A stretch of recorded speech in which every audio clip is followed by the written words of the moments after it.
Okay, so let's talk about this coronavirus, all right? Let's talk about this coronavirus right quick. When we talk about viruses in general, we know, or we should know, like for example, if let's say I had a virus and I sneeze and it gets on my computer or something, right? And it's just sitting on the surface. After a while, the virus would die because it does not have an organism to host its life. Okay? The air would kill it. The oxygen, particularly, would kill it over time. So viruses and oxygen don't really get along. I'm trying to make this video quick. Hold on. I'm trying to make this video quick. Oxygen and viruses don't really get along. Okay? So this means what? We should make sure that we are well oxygenated and well hydrated. Okay? Well hydrated, well oxygenated. Hydrogen, oxygen. We stay hydrated through the sun and through water. For hydration, we stay oxygenated through water and through breath. Simple as that. Sometimes we should take time out of our day just to breathe some nice, slow, deep breaths. Make sure we're getting enough oxygen in our body. I could go in on a whole breathing exercise, but I may say that for another time because I ain't trying to talk too long on this video. But there's a lot of things I want to get across. Breathe properly. Okay? Breathing properly and steady and staying hydrated will decrease your odds of dealing with this, or I should say catching this coronavirus, or the coronavirus actually winning if you do catch it. Okay? We got to stay hydrated and oxygenated. Sunlight, water for hydrogen, water and breath for oxygen. Now, it gets a little deeper than that now, because we got to also make sure we are eating foods high in what? Antioxidants. If y'all been following me a while, if y'all follow me on Instagram, y'all seen the video y'all talked about. It's called Oxygen is Killing Us. Facts. Oxygen is very toxic. Yo, Black Boy, you're contradicting yourself. You just said that we need oxygen. Now you're telling us that the oxygen is going to kill us. Well, it's the free radicals. The single oxygen atoms, O1, or just the O.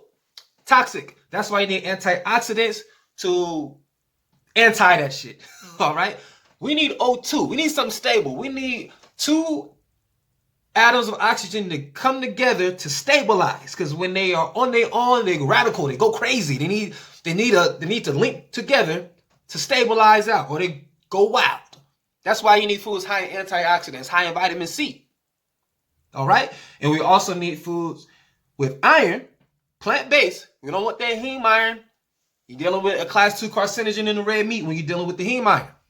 You need non-heme iron in plants, such as from kale. Kale is like perfect for this whole virus season. Okay, it's a cruciferous vegetable, so it has indole-3-carbinol, which is very powerful with fighting infections and things like that. As a matter of fact, if you're somebody who maybe somebody who deals with herpes and you have a lot of flare-ups, increase your cruciferous vegetable intakes and let me know if the flare-ups continue. Free game. It has iron in it. Non-heme iron. Vitamin C. It's great. It's great. So, we also need the iron, like I say, because it goes into the atoms of the oxygen to extract the electrons for electricity in the body to keep the body powered up so it can fight these things. Okay? Keeps the body powered up so it can fight these things. So antioxidants, we need foods high in antioxidants. We need our iron. We need to make sure that we're breathing properly. I know throughout the day it may be hard.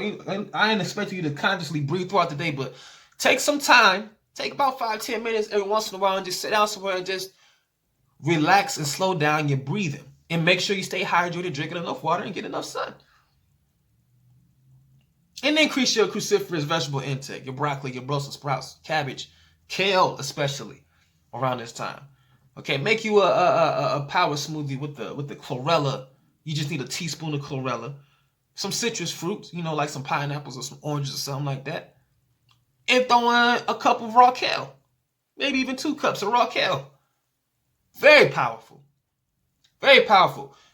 The coronavirus is actually a weak-ass disease because it's only able to kill weakened people. By weak people, I mean people with a weakened immune system. I'm not saying like they're actually weak. But like it's going for children and elderly people with weakened immune system. Those are the ones who are dealing with this the worst. Most normal, relatively healthy people are fighting it off pretty cool for the most part. That's why I call it a weak disease as opposed to something like cancer. You know, cancer could still possibly get me even though I'll be on my health nut shit. So stay hydrated, stay oxygenated. It'll be a hostile environment for that virus. Okay, it'll be a hostile environment for that virus if your body has enough O2 and hydrogen going on inside. Especially with the indole-3-carbinol from the cruciferous vegetables to assist your immune system with fighting off these things. And once we understand that, we realize, what are we really afraid of? Now we got to get back to the real things that's getting us, such as heart disease and cancer. And car accidents in the hospital. One of the leading causes of death. Going to the hospital. Stay out of that. Also, how the coronavirus is affecting the market. Since coronavirus is the #1 issue on planet Earth, I don't think it's a stretch to say that, yo, this is probably going to be a problem that gets dealt with fairly soon. Fairly soon. So the coronavirus being a catalyst for another Great Depression, I don't see it. But I do see two separate catalysts happening. So I could see a situation where the coronavirus maybe keeps the markets a little crazy for the next 3 to 6 months, max. I really don't see it going past 6 months. I barely even see it going 3 months, but max 6 months. Then around that time, it's election time. All right. And if a new president, which would be a Democrat, gets elected, which would be likely to be Bernie Sanders. I think he's leading the Democrats right now. First of all, just get a new president, period. Markets be uncertain because they don't know how this president's going to work. And then on top of that, it's a Democrat, so they're automatically like a socialist and a communist and anti-business in their mind. So markets always underperform, or usually underperform, for a good year. So if the coronavirus keeps markets a little crazy for the next 6 months, and then by that time, it's looking like Bernie Sanders wins. He ends up winning the election, and he puts in his socialist policies, and the markets is nervous about him. That could drive markets down a little more. I actually can't see that happening. I could see that happening because if the coronavirus does have the markets going crazy, that's going to look bad on the current president.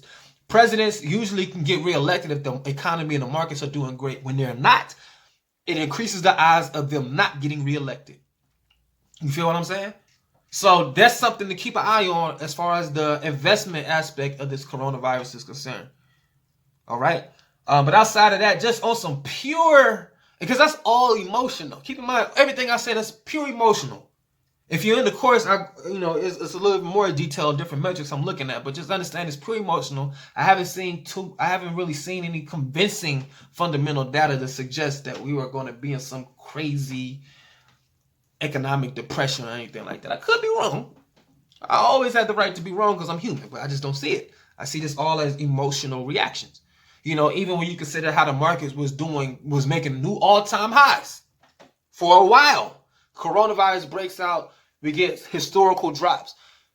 That's not how more sophisticated investors move. Sophisticated investors move pretty slow. You feel what I'm saying? They don't like panic sell. Somebody like Warren Buffett ain't gonna be panic selling.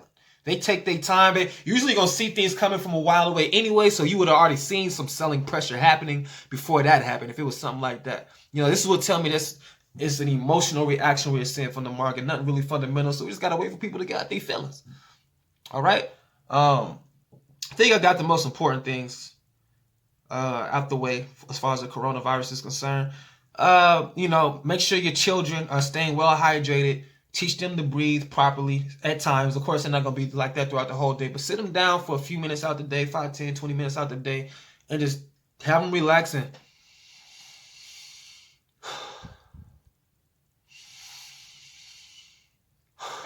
Just have them take some deep breaths through the nose. Through the nose, because it filters out toxins, pollutants, and things like that. You breathe through the mouth, you're likely to actually inhale the virus that you're trying to fight. Breathe in through the nose, out the mouth.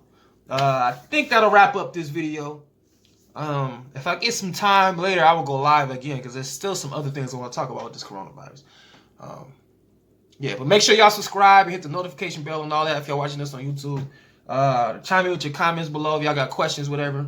Hit me up. And remember, I'm no doctor, and all that other good stuff for the disclaimer. And I'll check y'all on the next one.